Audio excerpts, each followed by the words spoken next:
샬롬, 하나님과 동행하는 새벽기도회 달라스 임마누엘 교회 권성철 목사입니다.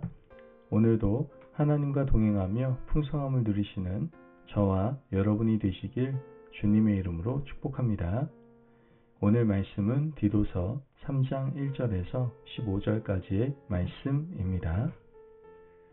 너는 그들로 하여금 통치자들과 권세 잡은 자들에게 복종하며 순종하며 모든 선한 일 행하기를 준비하게 하며 아무도 비방하지 말며 다투지 말며 관용하며 범사의 온유함을 모든 사람에게 나타낼 것을 기억하게 하라.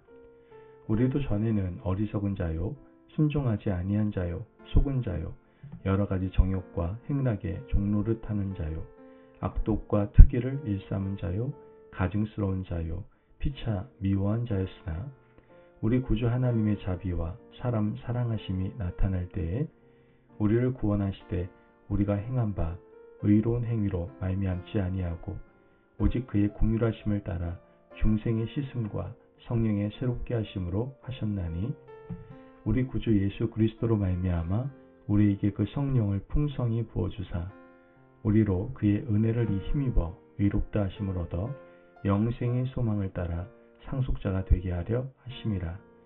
이 말이 밉부도다. 원하건대 너는 이 여러 것에 대하여 굳세게 말하라. 이는 하나님을 믿는 자들로 하여금 조심하여 선한 일을 힘쓰게 하려 함이라. 이것은 아름다우며 사람들에게 유익하니라. 그러나 어리석은 변론과 족보 이야기와 분쟁과 율법에 대한 다툼은 피하라.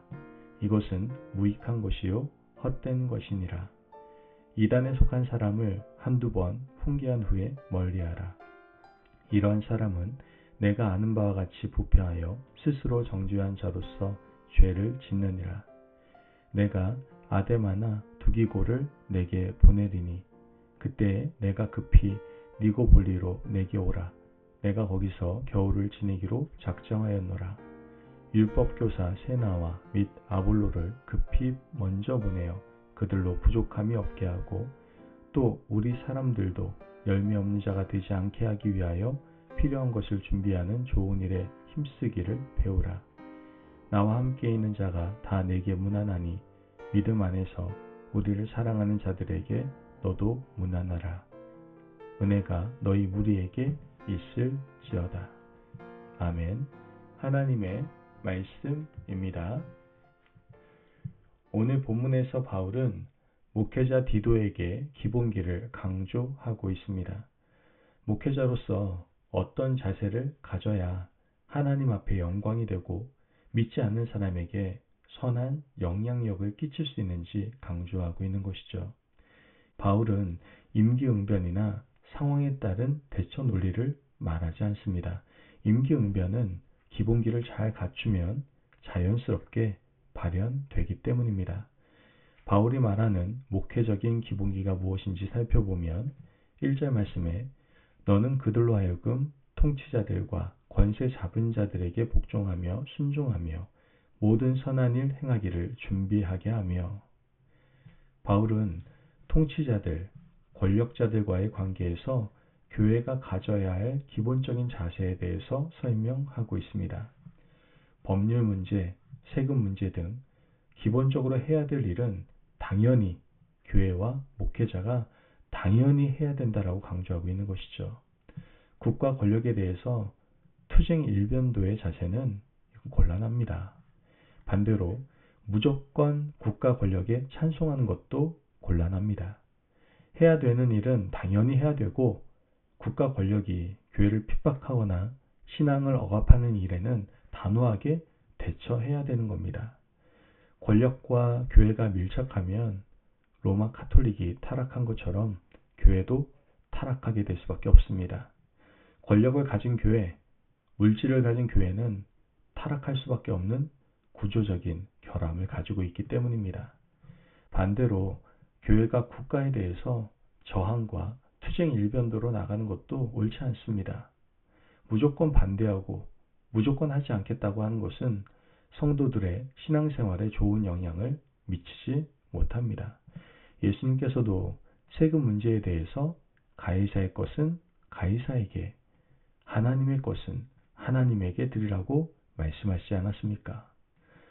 계속해서 바울은 믿지 않는 사람들에 대해서는 이렇게 하라고 권면을 하는데요. 2절 말씀에 아무도 비방하지 말며 다투지 말며 관용하며 범사의 온유함을 모든 사람에게 나타낼 것을 기억하게 하라.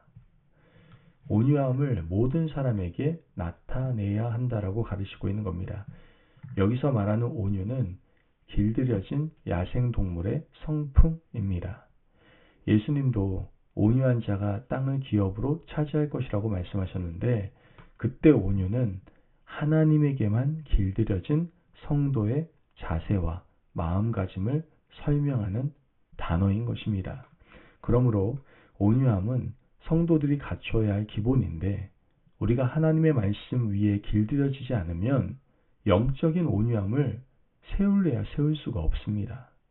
말씀이 우리 마음속에 깊이 뿌리 내리고 그 말씀에 순종하고 따라가는 것이 바로 온유입니다. 여기서 말하는 온유는 성품이 아닙니다. 원래 타고난 성품이 착하고 분쟁을 싫어하는 사람을 성경은 온유라고 말하지 않습니다. 하나님의 말씀에 철저하게 길들여진 사람, 말씀에 자신을 복종시키는 사람을 온유라고 말하고 있는 겁니다. 그러므로 목회자의 기본은 말씀으로 길들여진 사람, 성도의 기본도 이런 사람 아니겠습니까? 과연 나는 온유함의 뿌리를 내리고 그 위에 집을 짓고 있는지 우리 자신을 한번 돌아보시기를 바랍니다. 이어서 8절 말씀을 보면 이 말이 미쁘도다 원하건대 너는 이 여러 것에 대하여 구스되게 말하라. 이는 하나님을 믿는 자들로 하여금 조심하여 선한 일을 힘쓰게 하려 함이라. 이것은 아름다우며 사람들에게 유익하니라. 여기서 말하는 사람들이란 믿는 사람들과 믿지 않는 사람들을 모두 칭하는 말씀입니다. 우리가 온유의 뿌리를 두고 살아야 할 이유는 믿는 사람이나 믿지 않는 사람을 모두 유익하게 하기 위함인 겁니다. 믿지 않는 사람들에게 그리스도인이 하나님의 말씀에 순종하는 온유함을 드러낸다면 복음 전파에 큰 유익이 될 수밖에 없는 것이죠. 이어서 바울은 하지 말아야 될 것을 열거하고 있는데요. 9절 말씀에 그러나 어리석은 변론과 족보 이야기와 분쟁과 율법에 대한 다툼은 피하라. 이것은 무익한 것이요 헛된 것이니라. 어리석은 변론을 피하라고 말하고 있습니다. 무엇이 어리석은 변론입니까? 끝나지 않는 논쟁은 어리석은 변론입니다. 당시 초기 교회에서는 부활에 대한 논쟁이 대표적인 끝나지 않는 논쟁이었습니다. 예수 그리스도가 부활하신 것을 본 사람들은 부활에 대해서 확고한 믿음을 가지고 있습니다. 왜입니까? 자신이 보았기 때문입니다. 그런데 보지 못한 사람들은 믿지를 못합니다. 어떻게 죽었던 사람이 다시 부활할 수 있는지, 어떻게 하늘로 승천할 수 있는지 계속 따집니다. 부활을 믿지 않겠다고 결심한 사람과 부활 논쟁을 하는 것은 어리석은 변론에 속하는 일인 겁니다. 이런 일을 하지 말라고 하는 것이죠. 지금까지 기독교 2000년 역사 동안 부활에 대한 논쟁이 얼마나 많이 있었습니까? 학자들은 논문을 썼고 경험한 사람들은 신앙 고백을 했습니다. 그럼에도 불구하고 믿지 않겠다고 하는 사람들을 설득할 방법이 없습니다. 시간 낭비니 하지 말아야 됩니다. 또한 족보 이야기도 하지 말라고 합니다.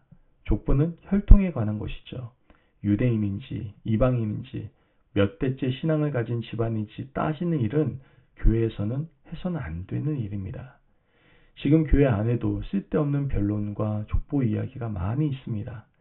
끝나지 않는 논쟁들, 자기 집안 자랑 등은 하나님 앞에서 전혀 의미 없는 논쟁입니다. 그보다 중요한 것은 오늘 우리가 어떤 존재로 살고 있느냐 하는 것이죠. 그러므로 이런 의미 없는 논쟁들은 좀 피하고 너의 온유함을 나타내라고 권면을 하고 있는 겁니다. 오늘 우리도 신앙생활의 기본기를 다시 한번 살펴보시기를 바랍니다. 화려한 신앙생활도 중요하지만 더 중요한 것은 하나님의 말씀으로 길들여지고 변화되어 살아가는 것이 더욱 중요합니다. 그러므로 이것을 꼭 기억하시고 오늘 하루도 주의 자녀답게 살아가시는 저와 여러분이 되시길 주님의 이름으로 축복합니다. 아멘. 기도하겠습니다. 사랑이 많으신 하나님 감사합니다. 오늘 우리에게 귀한 말씀에 은혜 허락하심을 감사합니다. 하나님, 우리가 영적인 기본기를 가지고 믿음 가운데 살아갈 수 있도록 도와주옵소서.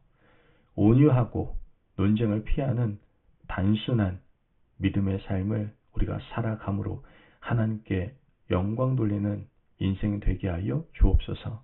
감사하며 예수님의 이름으로 기도합니다. 아멘.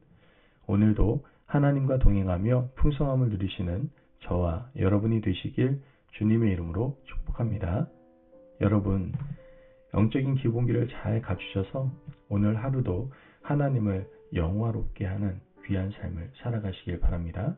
말씀 안에서 승리하십시오.